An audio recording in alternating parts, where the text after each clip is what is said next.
छौरी गाँव के मंदिरवा तर, गाँव के मंदिरवा तर, गाँव के मंदिरवा तर। जलवा ढार गेलही गे छौरी गाँव के मंदिरवा तर। बन के छिहत्तरी नाम हसैले चल गेल कमरिया संग। प्रेम से बोलो शंकर भगवान की। चल गेल कमरिया संग। बोलबा कमरिया संग, बोलबा कमरिया संग। Umesh music mix by Balbhadra Singh. कमरिया संग।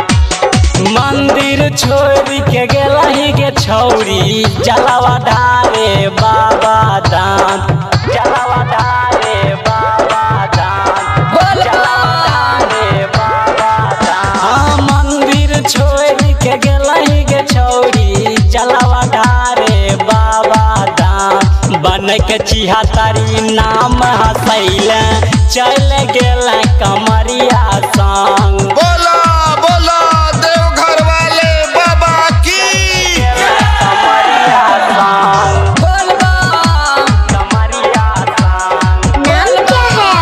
कमरिया संग। DJ Umesh recording studio Alamnagar Madhepura Sukhipur बाजार। कमरिया संग। गौवा समाज के जलवा चढ़ैतै दुपहरिया भोरे भोर, दुपहरिया भोरे भोर, दुपहरिया भोरे भोर। गौवा समाज के जलवा चढ़ैतै दुपहरिया भोरे भोर। राइटर रविंदर मुन्ना देखल कौ चल गेल कमरिया संग।